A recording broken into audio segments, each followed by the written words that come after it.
ദൈവത്തിരുനാമത്തിൻ്റെ മഹത്വമുണ്ടാകട്ടെ. എൻ്റെ പേര് പാസ്റ്റർ NJ സിജോ. എൻ്റെ സ്വദേശം ഇടുക്കി ജില്ലയിൽ കട്ടപ്പന എന്ന് പറയുന്ന സ്ഥലത്താണ്. ഞാനിപ്പോൾ കർത്താവിൻ്റെ വേലയിലായിരിക്കുന്നത് തിരുവനന്തപുരം ജില്ലയിൽ ചെമ്പഴന്തിക്കടുത്തുള്ള ആവക്കുളം എന്ന് പറയുന്ന സ്ഥലത്ത് ബഥേൽ ഇന്ത്യ ലൈഫ് ചർച്ച് ദൈവസഭയുടെ പാസ്റ്ററായി സേവനമനുഷ്ഠിക്കുന്നു. കർത്താവിൻ്റെ കൃപയാൽ എൻ്റെ ജീവിതത്തിൻ്റെ അനുഭവങ്ങളെ നിങ്ങളോട് പങ്കുവയ്ക്കുവാൻ ഈ ചാനലിലൂടെ ഇടയായതിനെ ഓർത്ത് ഞാൻ ദൈവത്തെ സ്തുതിക്കുന്നു.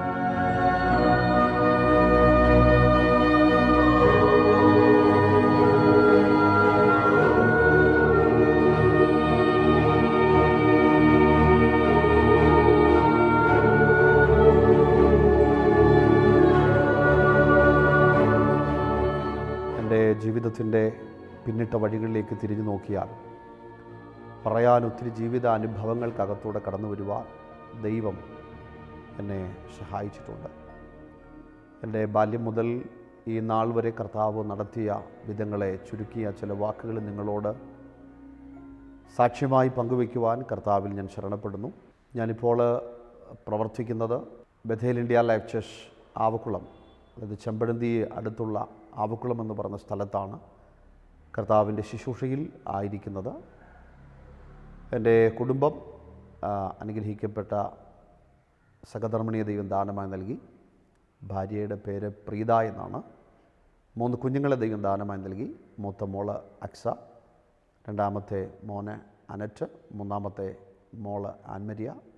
ഞങ്ങളോടൊപ്പം മാതാവുമുണ്ട്. കർത്താവിൻ്റെ വേലയിൽ കഴിഞ്ഞ 24 വർഷങ്ങൾ ശുശ്രൂഷയിലായിരിക്കാൻ ദൈവമായ കർത്താവ് എനിക്ക് അവസരം നൽകി. എൻ്റെ ബാല്യകാലം മുതൽ നാളിതുവരെയുള്ള ജീവിതത്തിൻ്റെ പിന്നാമ്പുറങ്ങളെ തിരിഞ്ഞു നോക്കിയാൽ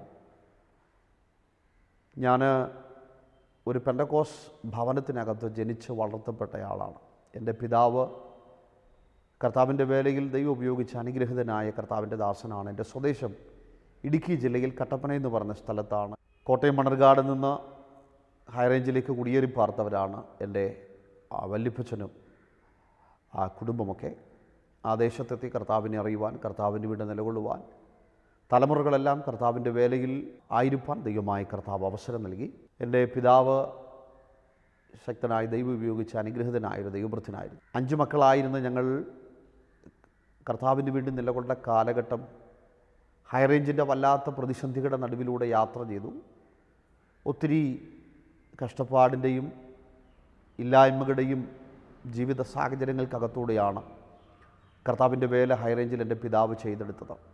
2 മക്കൾ ഈ ഭൂമുഖത്ത് നിന്ന് മാറ്റപ്പെട്ടു.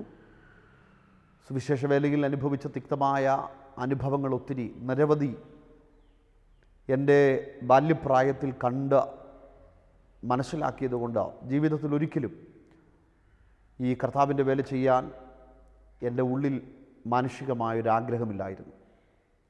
കാരണം എന്തെന്ന് ചോദിച്ചാൽ, അന്ന് ജീവിക്കാനുള്ള ദൈവം തന്ന സകല നന്മകളും ഞങ്ങളുടെ സ്ഥലത്തുനിന്ന് ലഭിച്ച ആദായങ്ങളെല്ലാം ലഭിക്കുന്ന മുഴുവനും കർത്താവിൻ്റെ വേലയ്ക്ക് വേണ്ടി ചെലവഴിച്ച് ഹൈറേഞ്ചിൻ്റെ പല മേഖലകൾക്കകത്ത് സ്വന്തം ദൈവം നൽകിത്തന്ന നന്മകൾക്കകത്തുനിന്ന് സ്ഥലം വാങ്ങി ആലയം പണിയാൻ, അവിടെ കൺവെൻഷനുകൾ നടത്താൻ, ഇന്നത്തെ പോലെ സാങ്കേതികമായ യാതൊരു സാഹചര്യങ്ങളും ഇല്ലാതിരിക്കുന്ന കാലഘട്ടത്തിനകത്തും മലമളക്കുകളിലൂടെ യാത്ര ചെയ്ത് കുന്നും മലകളും കയറി ഒരു മടിയും കൂടാതെ കർത്താവിന് വേണ്ടി എൻ്റെ പിതാവ് ശക്തമായി ഓടുവാൻ ദൈവമായ കർത്താവ് സഹായിച്ചു. എൻ്റെ ജീവിതത്തിൻ്റെ ചെറുപ്രായത്തിൽ ഹൈറേഞ്ചിൻ്റെ ജീവിത പശ്ചാത്തലം അറിയുന്നവർക്കേ അതിൻ്റെ ആഴങ്ങൾ നന്നായി തിരിച്ചറിയാൻ കഴിയത്തുള്ളൂ. കൊടിയ ദാരിദ്ര്യം വല്ലാണ്ട് കടന്നു പോകുന്ന വല്ലാത്തൊരു കാലഘട്ടത്തിനകത്ത് അന്നും 10-100 പേരും കൂടി വരുന്ന സഭയിലുണ്ടെങ്കിലും അന്ന് ലഭിച്ചത് 1.5 രൂപ സ്വോത്രകാഴ്ച മാത്രം ലഭിക്കുന്ന ഒരു കാലഘട്ടത്തിൽ അതിന് ബസ്സിന് പൈസ കൊടുക്കാൻ നിവൃത്തിയില്ലാത്തതിൻ്റെ പേരിൽ രാവിലെ 4 മണിക്കൊക്കെ ഒരു ചെറിയ ടോർച്ചുമെടുത്ത് ആരാധന നടത്താൻ 25 കിലോമീറ്റർ നടന്നു പോകുന്ന എൻ്റെ പിതാവിനെയാണ് എൻ്റെ മനസ്സിനകത്തേക്ക് ഓർമ്മ വരുന്നത്. അങ്ങോട്ടും 25 കിലോമീറ്റർ നടക്കും. ഞാൻ ഓർക്കുന്നു, അന്ന് ഹൈറേഞ്ചിൽ ഈട്ടിത്തോപ്പ് എന്ന് പറയുന്ന ഒരു സ്ഥലമുണ്ട്. ഞങ്ങൾ പാർക്കുന്ന സ്ഥലത്ത് നിന്ന് 10-25 കിലോമീറ്റർ ദൂരവെയാണ്. അവിടെ പോകാനുള്ള വണ്ടിക്കൂലിയുടെ പരിമിതി കൊണ്ട് രാവിലെ നടന്നാൽ 10:30 4 മണിക്കൊക്കെ എഴുന്നേറ്റ് രാവിലെ നടന്നാൽ 10:30 അവിടെ ചെന്നോ ആരാധന നടത്തി മടങ്ങി വരുമ്പോൾ ലഭിക്കുന്ന സ്തോത്ര വഴിപാട് 1.5 രൂപ സ്തോത്ര കാഴ്ചയാണ്. ആ പൈസ കൊണ്ട് തൻ്റെ കുഞ്ഞുങ്ങളെ പോറ്റി വളർത്തുവാൻ 1 കിലോ അരി വാങ്ങിക്കാൻ ആ പൈസ തിരിച്ച് പോക്കറ്റിലിട്ട് തിരിച്ച് നടന്ന രാത്രിയിൽ വീട്ടിലെത്തി ഞങ്ങളുടെ കുടുംബം പോറ്റിയത് ഇന്നെന്ന പോലെ എൻ്റെ ഹൃദയത്തിനകത്തെ കൂടി വരികയാണ്. ജീവിതത്തിൽ ലഭിച്ചത് മുഴുവനും കർത്താവിൻ്റെ വേലയ്ക്ക് വേണ്ടി ചുമൽ കൊടുത്ത് കർത്താവിൻ്റെ വേല ശക്തമായി ചെയ്തെടുത്ത എൻ്റെ പിതാവിനെ ഞങ്ങൾ സ്കൂൾ വിട്ട് വരുമ്പോൾ ഞങ്ങൾക്ക് കാണാൻ കഴിഞ്ഞ ഒരു കാഴ്ച, 100 കണക്കിന് ആളുകൾ ഞങ്ങളുടെ വീട്ടിൽ പ്രാർത്ഥിക്കാൻ പതിവായി വരാറുണ്ട്. മാനസികമായ രോഗികളും ചങ്ങലയിൽ കിടക്കുന്ന ഭ്രാന്തായ പ്രിയപ്പെട്ടവരൊക്കെ വീട്ടിൽ വന്ന് പ്രാർത്ഥിച്ച് സൗഖ്യം പ്രാപിക്കുന്ന കാഴ്ചയാണ് ഞങ്ങൾ കണ്ടത്. പക്ഷെ പറയട്ടെ, ആ കാലഘട്ടങ്ങളിൽ വല്ലാത്ത ദാരിദ്ര്യത്തിനകത്തൂടെ ജീവിതം കടന്നുപോയ സാഹചര്യങ്ങളിൽ മക്കളെ പോറ്റുക എന്നുള്ള ദൗത്യത്തെക്കാൾ അപ്പുറം കർത്താവിൻ്റെ വേലയ്ക്ക് എന്തുമായി തീരാൻ ആവശ്യമുള്ള എൻ്റെ പിതാവിനെ ഞാനിന്ന് വളരെ അഭിമാനത്തോടെ ഓർക്കുകയാണ്. സ്കൂൾ വിട്ട് വീട്ടിൽ വന്നു കഴിഞ്ഞാൽ മറ്റുള്ള കുട്ടികളെപ്പോലെ കളിച്ചു നടക്കാനുള്ള അവസരമൊന്നുമില്ല. കാരണം പ്രാർത്ഥനയ്ക്ക് ആരെങ്കിലും വീട്ടിനകത്തുണ്ടാകും. അവരുടെ വിഷയത്തിന് വേണ്ടി ചെറുപ്രായം മുതൽ ഇരുന്ന് പ്രാർത്ഥിക്കുന്ന അനുഭവമാണ് ഞങ്ങളുടെ ജീവിതത്തിനകത്തുള്ളത്.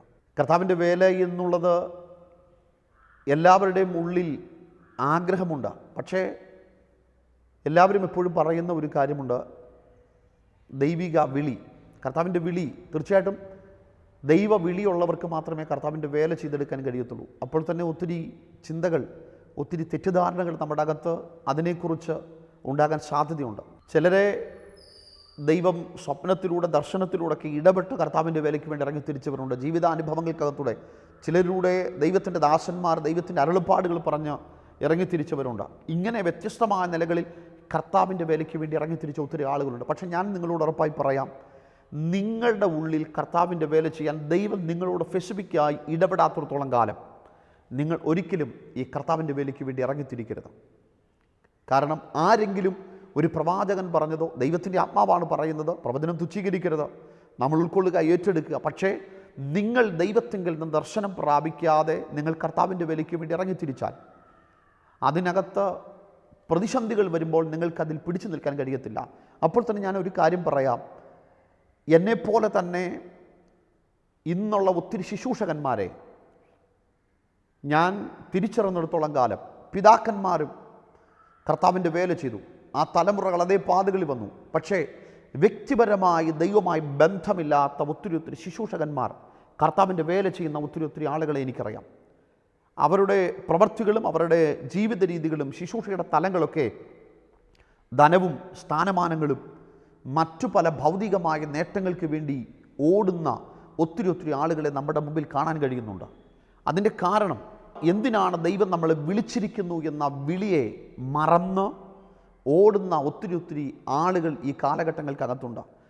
ഈ കാലഘട്ടങ്ങളിൽ പലരുടെ ഉള്ളിലുണ്ടായ കാഴ്ചപ്പാട് സുവിശേഷ വേലയ്ക്ക് ഇറങ്ങിത്തിരി. കർത്താവിൻ്റെ വേല എന്നുള്ളത് എവിടെയെങ്കിലും ഒരു ബൈബിൾ സ്കൂളിൽ പോയി പഠിച്ചു, ഒരു സെക്യുലർ കോളേജിൽ പോയി പഠിച്ച് അതുപോലൊരു ബൈബിൾ കോളേജിൽ കുറേ കാലഘട്ടം ട്രെയിൻ ചെയ്തതിന് ശേഷം ദൈവത്തിൻ്റെ വചനം പ്രസംഗിക്കാമെന്നോ കർത്താവിൻ്റെ വേല ചെയ്യാമോ എന്ന് ആരുടെങ്കിലും ഉള്ളിൽ തോന്നുന്നെങ്കിൽ അത് തികച്ചും തെറ്റാണ്. ആത്മദാഹവും സമർപ്പണമുള്ള ഒരു ദൈവദാസന്മാർ ശുശ്രൂഷിച്ച ഒരു കാലഘട്ടമുണ്ടായിരുന്നു. അത് നമുക്ക് മറക്കാൻ കഴിയത്തില്ല. ഇന്നത്തെ പോലെ വിദ്യാസമ്പന്നരല്ല, സാഹചര്യങ്ങളൊന്നുമില്ല. എൻ്റെ പിതാവൊക്കെ ആ ഒരു കാലഘട്ടങ്ങളിൽ ജീവിച്ച ആളുകളാണ്. വിദ്യാഭ്യാസത്തിൻ്റെയോ അല്ലെങ്കിൽ മറ്റു ജ്ഞാനങ്ങളൊന്നുമില്ല. പക്ഷേ അവർ മുട്ടുമേലിരുന്ന് പ്രാർത്ഥിച്ച് കർത്താവിങ്കിൽ നിന്ന് പ്രാപിച്ച് താണ് ശുശ്രൂഷകൾ ചെയ്തത്. ഞാൻ പറയട്ടെ, അന്ന് രോഗികൾ സൗഖ്യമായത്, ഭ്രാന്തായി കിടന്നവർ സൗഖ്യം പ്രാപിച്ചത്, മരിച്ചവർ ഉയർത്തത്, ഇതൊക്കെ എൻ്റെ പിതാവിൻ്റെ ശുശ്രൂഷകളിൽ സംഭവിച്ച കാര്യങ്ങളാണ്. ഞാൻ എൻ്റെ കണ്ണുകൾ കൊണ്ട് ചില വിഷയങ്ങൾ കണ്ടിട്ടുണ്ട്. ജീവിത സാക്ഷ്യങ്ങൾക്കകത്തൂടെ അത് പറഞ്ഞത് ഞാൻ കേട്ടിട്ടുണ്ട്. ആ നിലകളിൽ ദൈവം ഉപയോഗിക്കാൻ കാരണം കർത്താവിന് വേണ്ടി പ്രയോജനപ്പെടാൻ ഒരു വലിയ ആവേശവും ആഗ്രഹവും ഒരു വലിയ ആത്മീക കാഴ്ചപ്പാട് അവരുടെ അകത്തുണ്ടായിരുന്നു. ആ കാഴ്ചപ്പാടാണ് ഹൈറേഞ്ചിൽ കുന്നും മലകളും ഞാൻ പറഞ്ഞില്ലേ 10-25 കിലോമീറ്ററൊക്കെ നടന്ന് കർത്താവിൻ്റെ വേല ചെയ്യാനുള്ള സമർപ്പണമുണ്ടായത്. നിങ്ങൾ ഈ കാലഘട്ടങ്ങൾക്കകത്ത് ദൈവത്തിൻ്റെ ദാസന്മാരെ കാണുമ്പോൾ, അവർ നല്ല വാഹനങ്ങളിൽ യാത്ര ചെയ്യുമ്പോൾ, നല്ല നിലകളിലൊക്കെ ജീവിക്കുന്ന കാണുമ്പോൾ, അവരുടെ പിന്നാമ്പുറങ്ങൾക്കകത്ത് അവർ കടന്നു വന്ന പ്രതിസന്ധികൾ വളരെ വലുതാണ്. പക്ഷേ അത് തിരിച്ചറിയാൻ കഴിയാതെ ഈ കാലഘട്ടങ്ങൾക്കകത്ത് അനേകർ കർത്താവിൻ്റെ വേലയ്ക്ക് ഇവിടെ ഇറങ്ങിത്തിരിക്കുമ്പോൾ അവരുടെ കാഴ്ചപ്പാട് കർത്താവിൻ്റെ വേല സുഭിക്ഷമായി സുഖകരമായി ചെയ്യാൻ കഴിയുന്ന ഒന്നാണ് എന്നുള്ള ചിന്തകളുണ്ടെങ്കിൽ ഞാൻ ഉറപ്പായി പറയാം, തെറ്റാണത്. അങ്ങനല്ല. കർത്താവിൻ്റെ വേലയിൽ നിങ്ങൾ കർത്താവിൻ്റെ വേലയിൽ സമർപ്പണമുണ്ടായാൽ, എൻ്റെ ജീവിതാനുഭവത്തിനത് പറയാം, ചില വ്യതകളും കഷ്ടപ്പാടുകളുടെ നടുവിലൂടെ നിങ്ങൾ യാത്ര ചെയ്യേണ്ടി വരും. പക്ഷേ കർത്താവിനെ സേവിച്ചവരെ ആരും തലകുനിക്കാൻ ദൈവം അനുവദിച്ചിട്ടില്ല. അവരെ ആദരിക്കുന്ന ഒരു ദൈവത്തെയാണ്, അവരെ മാനിക്കുന്ന ഒരു ദൈവത്തെയാണ് ഞാനും നിങ്ങളും പ്രസംഗിക്കുന്ന ആ ദൈവം തീർച്ചയായും നമ്മളെ ഉപയോഗിക്കുകയും തൻ്റെ കരങ്ങൾക്കകത്ത് ദൈവം ശക്തമായി ദൈവം ഉപയോഗിക്കുകയും ചെയ്യും. അതുകൊണ്ട് നിങ്ങൾ വ്യക്തമായി ദൈവിക ദർശനം പ്രാപിച്ച് മാത്രമേ കർത്താവിൻ്റെ വേലയ്ക്ക് വേണ്ടി ഇറങ്ങിത്തിരിക്കാവുള്ളൂ. ആരും പറഞ്ഞു കേട്ടോ, ആരെങ്കിലും ചെയ്യുന്നത് കണ്ടോ, അവർ ചെയ്യുന്ന പോലെ ശുശ്രൂഷകൾ ചെയ്യാനോ അല്ല കർത്താവ് നിങ്ങളെ വിളിച്ചത്. നിങ്ങളെ ദൈവം വിളിച്ചിരിക്കുന്നത് വ്യത്യസ്തമായൊരു വിളിയാണ്. ഒരുപക്ഷെ ദൈവം ഉപയോഗിക്കുന്ന ശക്തന്മാരായ ഒത്തിരി ദൈവദാസന്മാരെ നിങ്ങൾ കണ്ടു. അവരെ അനുകരിക്കുന്ന ഒത്തിരി മറ്റു പല ആളുകളുണ്ട്. അല്ലെങ്കിൽ അവർ ചെയ്യുന്നത് പോലെ ചെയ്യാൻ ആഗ്രഹം കൊള്ളുന്നവരുണ്ട്. പക്ഷേ സ്നേഹിതൻ, ഞാൻ നിങ്ങളോട് പറയാം, കർത്താവിൻ്റെ ദാസനെ ഞാൻ നിങ്ങളോട് പറയാം, അവർ ചെയ്ത ഒരു ശുശ്രൂഷയോ ആയിരിക്കില്ല ദൈവം നിങ്ങളെക്കുറിച്ചുള്ള തിരഞ്ഞെടുപ്പോ, ദൈവം നിങ്ങളെ വിളിച്ചിരിക്കുന്ന വിളി. ആ വ്യത്യസ്തമ ദൈവം നിങ്ങളെ എന്തിനു വിളിച്ചിരിക്കുന്നു, ആ വിളിയെന്ന് പറയുമ്പോൾ തിരുവെടുത്ത് പറയുന്ന ചില ശുശ്രൂഷകളുണ്ട്. ചിലരെ അപ്പോസ്തലന്മാരായി, ചിലരെ ഉപദേശകന്മാരായി, ചിലരെ പ്രവാചകന്മാരായി, ചിലരെ ഇടയന്മാരായി, പല നിലകളിലാണ് കർത്താവിൻ്റെ വേലയിൽ വിളിച്ചിരിക്കുന്നത്. എന്നാൽ ഇതെല്ലാം കർത്താവിൻ്റെ വിളിയുള്ളവർക്ക് മാത്രം ചെയ്യാൻ കഴിയത്തുള്ളൂ. ആലയത്തിനകത്ത് ശുശ്രൂഷിപ്പാൻ, ആലയത്തിലെ കാര്യങ്ങൾ ക്രമീകരിക്കാൻ, ഒരുപക്ഷെ ആലയം ശുദ്ധീകരണത്തിനായിരിക്കാം, അല്ലെങ്കിൽ കർത്താവിൻ്റെ ദാസന്മാർക്ക് ഒരു കൈത്താങ്ങലായി നിൽക്കാനായിരിക്കാം. ഇങ്ങനെ വിവിധ നിലകളിൽ കർത്താവ് നമ്മളെ തൻ്റെ ദൗത്യമേൽപ്പിച്ചിട്ടുണ്ട്. ഇതെല്ലാം കർത്താവിൻ്റെ വിളിയാണ്. ശുശ്രൂഷകൾ ദൈവമാക്കി വരിക്കുന്ന ഓരോ തലങ്ങളാണ്. പക്ഷേ നമ്മൾ കർത്താവിൻ്റെ വേല ചെയ്യുക എന്ന് ഈ കാലഘട്ടത്തിൽ നാം ചിന്തിക്കുമ്പോൾ തന്നെ നമ്മുടെ ഉള്ളിൽ ഉണ്ടാകുന്ന ഒരു കാഴ്ചപ്പാട് വലിയ ഒരു സ്റ്റേജും അതിനകത്ത് 10,000ങ്ങളുടെ മുമ്പിൽ പ്രസംഗിക്കുന്ന ഒരു ശുശ്രൂഷയുടെ കാഴ്ചപ്പാടാണെങ്കിൽ ഞാൻ പറയാം, അതുമാത്രമല്ല കർത്താവിൻ്റെ വേല. ചിലരെ ആരും കാണാത്ത ചില ഗ്രാമങ്ങളിലും, ആരും എത്താത്ത ചില മേഖലകൾക്കകത്ത്, ആർക്കും ചെല്ലാൻ കഴിയത്തില്ലാത്തിടങ്ങളിൽ, ഇന്ത്യയിൽ വിശേഷിച്ച് നമ്മുടെ കേരളത്തിൽ ഇന്നും സുവിശേഷം എത്താത്ത ഒത്തിരി മേഖലകളുണ്ട്. അവരുടെ ഇടയിലേക്ക് ഇറങ്ങിച്ചെല്ലാൻ കഴിയണമെങ്കിൽ ആ വിളി നമ്മുടെ അകത്തുള്ളപ്പോഴും നമ്മുടെ അകത്ത് ഒരു വലിയ ആത്മീക സമർപ്പണമുണ്ടാകും. ആ ആത്മീക സമർപ്പണമുള്ളവർക്ക് മാത്രമേ, എൻ്റെ കാഴ്ചപ്പാടിൽ ഞാൻ പറയാം, നന്നായി കർത്താവിനെ പ്രഘോഷിപ്പിക്കാൻ, നന്നായി കർത്താവിനെ പ്രസാദിപ്പിക്കാൻ നമുക്ക് കഴിയത്തുള്ളൂ. അതുകൊണ്ട് നമ്മുടെ എല്ലാവരും ലക്ഷ്യം എന്താ? പൗലോസ് പറയുന്നൊരു പദം, ദൈവത്തെ പ്രസാദിപ്പിക്കാൻ. അതാണ് നമ്മുടെ ലക്ഷ്യം. കർത്താവിൻ്റെ വേല എന്നുള്ളത് ദൈവം നമ്മളെക്കുറിച്ച് ചെയ്യാൻ ആഗ്രഹിക്കുന്ന ശുശ്രൂഷയിൽ ദൈവം പ്രസാദിച്ചില്ലെങ്കിൽ അത് ഒരു പ്രോഗ്രാമാണ്. നമ്മുടെ ആരാധന ദൈവം പ്രസാദിച്ചില്ലെങ്കിൽ അത് ഒരു ചടങ്ങാണ്. നമ്മൾ ചെയ്യുന്ന ശുശ്രൂഷകളിൽ ദൈവപ്രസാദമുണ്ടെങ്കിൽ, ദൈവത്തിൻ്റെ ഹിതമുള്ളത് നമ്മൾ ചെയ്തില്ലെങ്കിൽ അത് ഒരു ജോലിക്ക് സമാനമാണ്. ഈ കാലഘട്ടങ്ങളിൽ പലരും ആ ഒരു നിലകളിൽ കാണുന്നവരുണ്ട്. ഞാൻ പറയാം, അങ്ങനല്ല. തികച്ചും ഭാരതത്തിൻ്റെ സുവിശേഷീകരണത്തിന് വേണ്ടി, കർത്താവിൻ്റെ രാജ്യത്തിന് വേണ്ടി ഞാൻ നിങ്ങളെ സ്വാഗതം ചെയ്യാം. നമുക്കിറങ്ങാം സുവിശേഷം അറിയാത്ത മേഖലകൾക്കകത്തേക്ക് ഇറങ്ങാനുള്ളൊരു ആത്മീക സമർപ്പണം കാഴ്ചപ്പാടുണ്ടോ? നിങ്ങൾ ആ സമർപ്പണത്തോടെ ഇറങ്ങുക. തീർച്ചയായും ദൈവം നിങ്ങൾക്ക് വേദികളും ശുശ്രൂഷയുടെ തലങ്ങളൊക്കെ നൽകി തന്ന ദൈവം നിങ്ങൾ ഉപയോഗിക്കും. പക്ഷേ ഒരു വലിയ ആത്മസമർപ്പണം, വലിയ ഡെഡിക്കേഷൻ നമ്മുടെ അകത്തുണ്ടായെങ്കിൽ മാത്രമേ നമുക്ക് കർത്താവിൻ്റെ വേല ചെയ്യാൻ കഴിയുള്ളൂ. ഞാൻ പറയാം, നിങ്ങളും ആ ഒരു സമർപ്പണത്തോടെ ഇറങ്ങിത്തിരിക്കുക. കർത്താവ് നിങ്ങളെ സഹായിക്കുവാനിടവരട്ടെ.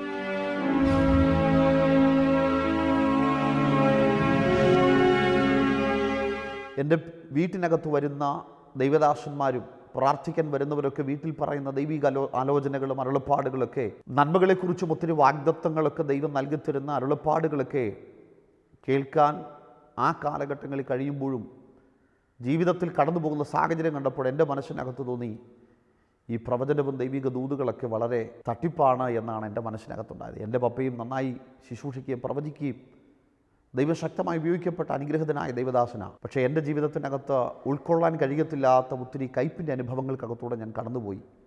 അതാണ് ഞാൻ കണ്ടു വളർന്നത്. പക്ഷേ ചില കാലഘട്ടങ്ങൾ കഴിഞ്ഞു. കർത്താവിന് വേണ്ടി ആ ബാല്യകാലം മുതൽ പഠിച്ചതും കേട്ടതുമായ ജീവിതാനുഭവങ്ങൾക്കകത്തുനിന്ന് കടന്നുപോയി. അങ്ങനെ ഇരിക്കുന്ന സമയത്താണ് എൻ്റെ മനസ്സിനകത്തുണ്ടായ ചിന്തയാണ്, എൻ്റെ പപ്പയുടെ ശുശ്രൂഷകളും തന്നിലൂടെ അനേക ദൈവദാസന്മാർ കർത്താവിൻ്റെ വേലയ്ക്ക് വേണ്ടി നിലനിൽക്കുന്നു കണ്ടു. ജീവിതത്തിൻ്റെ വല്ലാത്ത പ്രതിസന്ധികളുടെ നടുവിൽ ഞാൻ തീരുമാനിച്ചു, ഞാനും പോയി ബൈബിൾ സ്കൂളിൽ പഠിക്കണം. അന്ന് ഞാൻ രക്ഷിക്കപ്പെട്ടില്ല, സ്നാനപ്പെട്ടില്ല. ഇതൊന്നും രക്ഷിക്കപ്പെടുന്നതിന് സ്നാനപ്പെടുന്നതിന് മുമ്പും ബൈബിൾ സ്കൂളിൽ പഠിക്കാൻ പോയ ഒരാളാണ് ഞാൻ. ബൈബിൾ സ്കൂളിൽ പഠിക്കാൻ പോയി എൻ്റെ പ്രാഥമിക വിദ്യാഭ്യാസം കഴിഞ്ഞ് ഞാൻ കോട്ടയം ബൈബിൾ സ്കൂളിൽ പഠിക്കാൻ പോകുന്ന സമയത്ത് 2 വർഷം ആദ്യം ഞാൻ ബൈബിൾ സ്കൂളിൽ പഠിക്കാൻ അവിടെ ജോയിൻ ചെയ്യുമ്പോൾ 1 വർഷം കഴിഞ്ഞപ്പോഴേ അന്നും ദൈവകൃപയിൽ പ്രസംഗിക്കുകയും ശുശ്രൂഷിക്കുകയും ചെയ്യുന്നത് കണ്ട് എന്നെ കറുകച്ചാൽ ഒരു സഭയുടെ ശുശ്രൂഷകനായി താൽക്കാലികമായിട്ട് എന്നെ ആ കോളേജിൽ നിന്ന് നിയോഗിച്ചു. അവിടെ പോയി വന്ന് നിൽക്കുമ്പോൾ ഞാൻ ബൈബിൾ സ്കൂളിൽ പഠിക്കുന്നു. അന്ന് ഞാൻ സത്യത്തിൽ പറയട്ടെ, രക്ഷിക്കപ്പെട്ടു പോലുമില്ല. പക്ഷേ ചെറുപ്രായം മുതൽ കണ്ടുവന്ന ആ ശുശ്രൂഷയുടെ അറിവും ഒക്കെ വെച്ച് അന്ന് ചെയ്തത്. 3-ാം വർഷം ഞാൻ ബൈബിൾ സ്കൂളിൽ പഠിക്കുന്ന സമയത്താണ് ഞാൻ രക്ഷിക്കപ്പെടുന്നത്. ആ സമയത്താണ് ഞാൻ അവിടെ വെച്ചാണ് സ്നാനപ്പെടുന്നത്. അവിടെ ആ സാഹചര്യങ്ങൾക്കകത്ത് ദൈവം എന്നെ ഒരു ശുശ്രൂഷയുടെ വലിയ ദർശനം ദൈവം എന്നെ കൈമാറി പുറത്തു കൊണ്ടുവന്നു. എൻ്റെ പിതാവ് ആ ഒരു കാലഘട്ടങ്ങൾക്കകത്ത് ഈ ഭൂമുഖത്തുനിന്ന് ദൈവസന്നിധിയിലേക്ക് ചേർക്കപ്പെട്ടു. വളരെ ആശ്ചര്യകരമായി എൻ്റെ ജീവിതത്തിനകത്ത് തോന്നിയത് എൻ്റെ പിതാവിൻ്റെ മരണം തന്നെയാണ്. തിരുവെടുത്ത് പറയുന്നു, തൻ്റെ ഭക്തന്മാരുടെ മരണം യഹോവയ്ക്ക് വിലയേറിയതാകുന്നു. ക്രിസ്തുവിൽ ഒരു ഭക്തനായി ജീവിച്ചു എന്നുള്ളതിൻ്റെ തെളിവായിരുന്നു എൻ്റെ പിതാവിൻ്റെ വേർപാട്. കുമളിയിൽ 2-ാം മൈൽ എന്ന് പറഞ്ഞ സ്ഥലത്ത് എൻ്റെ പപ്പയുടെ സഹോദരിയുടെ വീട്ടിൽ പ്രാർത്ഥന കഴിഞ്ഞ് തന്നിലൂടെ തന്നെ ചില കാലഘട്ടങ്ങൾക്കപ്പുറം സ്ഥാപിക്കപ്പെട്ട പ്രാർത്ഥനാ ഗ്രൂപ്പിൻ്റെ 25-ാമത്തെ വാർഷികത്തിൽ അന്ന് പ്രസംഗിച്ച പ്രസംഗം ഞാൻ നല്ല പൊറുപ്പൊരുത് ഓട്ടം തികച്ച് വിശ്വാസം കാത്തു, ഇനി നീതിയുടെ കിരീടം എനിക്കായി വെച്ചിരിക്കുന്നു. ആ വചനമെടുത്ത് പ്രസംഗിച്ച് മുഴങ്കാലിന്മേലിരുന്ന് പ്രാർത്ഥിച്ച് ആശീർവാദം പറഞ്ഞ ആമേൻ എന്ന് പറഞ്ഞ മാത്രയിൽ എൻ്റെ പിതാവ് നിത്യതയിലേക്ക് ചേർക്കപ്പെടുവാനിടയായി തീർന്നു. തികച്ചും ഭക്തിയോടെ കർത്താവിന് വേണ്ടി ജീവിച്ച വിശ്വസ്തയോടെ കർത്താവിൻ്റെ വേല ചെയ്ത് നിത്യതയിൽ ചേർക്കപ്പെട്ട എൻ്റെ പിതാവിൻ്റെ പിന്തുടർച്ചയായി എൻ്റെ മനസ്സിനകത്ത് ദൈവം വലിയൊരു ദർശനം നൽകി. എൻ്റെ പിതാവ് വെച്ചു പോന്ന ആ ദൈവത്തിൻ്റെ വചനം എൻ്റെ കരങ്ങളിലെടുക്കണം, കർത്താവിന് വേണ്ടി നിലകൊള്ളണം. പക്ഷേ ഞാനിതിലേക്ക് ഇറങ്ങിത്തിരിക്കുമ്പോൾ എൻ്റെ ഉള്ളിൽ ഒത്തിരി ഭയവും വ്യാകുലതകളുമൊക്കെ ഉണ്ടായി. അങ്ങനെ ഇരിക്കുന്ന സമയത്താണ് ഞാനന്ന് ബാപ്റ്റിസ്റ്റിൽ ആണ് കർത്താവിൻ്റെ വേലയിൽ ആയിരിക്കുന്ന സമയം. എനിക്ക് അനുഗ്രഹിക്കപ്പെട്ട ഒരു സഭ എറണാകുളം കാക്കനാട് പട്ടിമറ്റം എന്ന് പറയുന്ന സ്ഥലത്ത് ഒരു സഭയുടെ ശുശ്രൂഷകനായി എനിക്ക് അവസരം ലഭിച്ചു. അനുഗ്രഹിക്കപ്പെട്ട ദൈവസഭ. ആ സഭയുടെ ശുശ്രൂഷകനായി എന്നെ നിയോഗിക്കുന്ന സമയത്ത് എൻ്റെ വിവാഹം കഴിഞ്ഞതിൻ്റെ 3-ാമത്തെ ദിവസമാണ്. എൻ്റെ ഭാര്യയുടെ പിതാവും കർത്താവിൻ്റെ വേലയിൽ ശക്തമായി ഉപയോഗിക്കപ്പെട്ട അനുഗ്രഹിതനായ ഒരു ദൈവവൃത്തിനാണ്. എൻ്റെ ഭാര്യയുടെ സഹോദരൻ കർത്താവിൻ്റെ ദാസൻ പാസ്റ്റർ ഷൈജു പവർ വിഷനിൽ വർഷിപ്പ് ലീഡറായി സേവനമനുഷ്ഠിക്കുന്ന അനുഗ്രഹിതനായ കർത്താവിൻ്റെ ദാസനാണ്.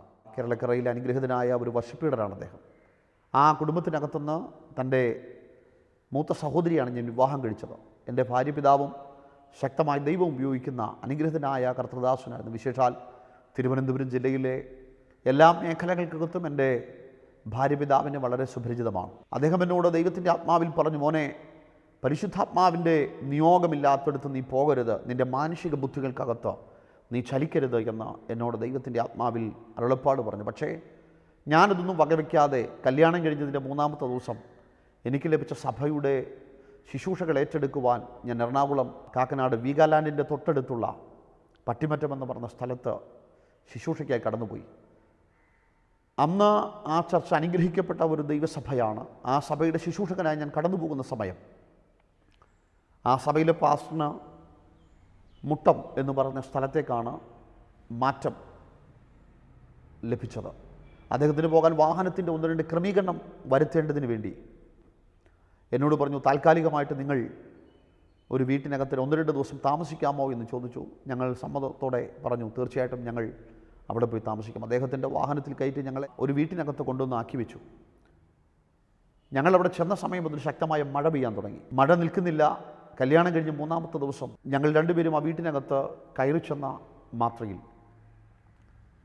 ചില മണിക്കൂറുകൾ കഴിഞ്ഞപ്പോൾ വീടിനകത്ത് വെള്ളം കയറി. വയലിൻ്റെ നടുക്കുള്ള ഈ വീട്ടിൻ്റെ അകത്തെല്ലാം വെള്ളം കയറി. അന്ന് വൈകുന്നേരമായി. ഒരു മനുഷ്യൻ ഞങ്ങളെ തേടി വരുന്നില്ല. മുട്ടപ്പം വെള്ളത്തിനകത്ത് ഞങ്ങൾ രണ്ടുപേരും 3 ദിവസം അതുപോലെ നിൽക്കേണ്ടി വന്നു. അവിടെ വെച്ച് ഞങ്ങൾ കരഞ്ഞു, കർത്താവിനോട് ചോദിച്ചു, ദൈവമേ എന്താണ് കർത്താവിൻ്റെ വേലയ്ക്ക് വേണ്ടി ഇറങ്ങി തിരിച്ചിട്ട് ഇതുപോലെ വലിയ പ്രയാസമുണ്ടായത്? ആ നിമിഷം ദൈവത്തിൻ്റെ ആത്മാവ് ഞങ്ങൾ ഇടപെട്ടു. അങ്ങനെ നീ ഇവിടെ വരിക എന്നുള്ളത് നിൻ്റെ ബുദ്ധിയിൽ വന്നതാ, പക്ഷെ പരിശുദ്ധാത്മാവിൻ്റെ ഹിതമനുസരിച്ച് നീ മുന്നേറാമെന്നും വിശ്വാസത്തോടെ ജീവിച്ചു കൊള്ളാമെന്നും ദൈവം എവിടെ അയച്ചാലും നീ കർത്താവിൻ്റെ വേല ചെയ്യാമെന്നും തീരുമാനമെടുത്താൽ ഈ പ്രയാസത്തിനകത്ത് ദൈവം വിടുവിക്കുമെന്ന് ആ നിമിഷം ദൈവത്തിൻ്റെ ആത്മാവ് ഇടപെട്ടു. ഞങ്ങൾ രണ്ടുപേരും കരം കോർത്ത് പിടിച്ച് ആ വെള്ളത്തിനകത്ത് നിന്ന് ഞങ്ങൾ രണ്ടുപേരും കരം കോർത്ത് പിടിച്ച് പ്രാർത്ഥിച്ചു. ചില മണിക്കൂറുകൾ കഴിഞ്ഞപ്പോൾ മഴ മാറി വെള്ളമൊക്കെ താന്നു. ഞങ്ങൾ അവിടുന്ന് ഓടി 2005 ഞങ്ങൾ കൊല്ലത്തേക്ക് ദൈവത്തിൻ്റെ ആത്മാവ് അയച്ചു. കൊല്ലത്ത് വന്ന് കർത്താവ് ഞങ്ങളെ വിശ്വാസത്തിൻ്റെ ഒത്തിരി പാഠവും പഠിപ്പിച്ച മേഖലയായിരുന്നു കൊല്ലം. കൊല്ലത്തെ ഞങ്ങളുടെ ശുശ്രൂഷയുടെ അനുഭവം അനുഗ്രഹിക്കപ്പെട്ട ഒരു ദൈവസഭയിൽ ശുശ്രൂഷകനായി അവിടെ ചാർജ് എടുക്കാൻ ദൈവം സഹായിച്ചു. എന്നാൽ ആ ദൈവസഭയ്ക്കകത്തുനിന്നും പല പ്രിയപ്പെട്ടവർക്കകത്തും തിക്തമായ ഒത്തിരി അനുഭവങ്ങൾ ജീവിതത്തിനകത്തുണ്ടായി. അവിടുന്ന് മാറി ദൈവത്തിൻ്റെ ആത്മാവിൻ്റെ നിയോഗപ്രകാരം ഒരു കൊച്ചു വാടക വീടെടുത്ത് അവിടെ പാർക്കാൻ ദൈവം അവസരം നൽകുന്നു. ഒരു മനുഷ്യനെ പരിചയമില്ല, ആരും സഹായിക്കാനില്ല. വിശ്വാസത്താൽ എങ്ങനെ ജീവിക്കാമെന്നുള്ളത് ദൈവത്തിൻ്റെ ആത്മാവ് ഞങ്ങളെ പഠിപ്പിച്ചു. അവിടെ വെച്ച് ജീവിതത്തിൽ മറക്കാൻ കഴിയത്തില്ലാത്ത ഒത്തിരി അനുഭവങ്ങൾ ദൈവം ഞങ്ങളെ പഠിപ്പിക്കുവാൻ നടത്തുവാനിടയായി തീർന്നു. പറയട്ടെ, ചുരുക്കമായി ഞാൻ നിങ്ങളോട് പറയാം, വാടക കൊടുക്കാൻ ഗതിയില്ലാത്തതിൻ്റെ പേരിൽ താമസിച്ച വീട്ടിനകത്തുനിന്നോ എന്നെ ഇറക്കി വിട്ടിട്ടുണ്ട്. ഞാനും എൻ്റെ ഭാര്യയുമായി വെയിറ്റ് ഷെഡിൽ ഞങ്ങൾ കിടന്നത് ഞാൻ ഓർക്കുന്നുണ്ട്. ഒരു നേരം ആഹാരം കഴിക്കാനില്ലാതെ ഗർഭിണിയായ എൻ്റെ ഭാര്യയുമായിട്ട് ഏകദേശം 3 മാസമായി ഞങ്ങൾ കർത്താവിൻ്റെ വേലയ്ക്ക് ഇറങ്ങി തിരിച്ചിട്ട് ആഹാരം കഴിക്കാനില്ല. എല്ലാ ദിവസവും രാവിലെ ട്രാക്ട് എടുക്കും. ഞാനും എൻ്റെ ഭാര്യയുമായി അവിടുത്തെ ഓരോ വീടുകൾ കയറിയിറങ്ങും. വലിയ വിശ്വാസികളെ പരിചയമില്ല, മറ്റാരും ഞങ്ങളെ അവിടെ പരിചയമില്ല. വിശ്വാസത്തിൽ അവിടെ ചെന്ന് പാർക്കുകയാണ്.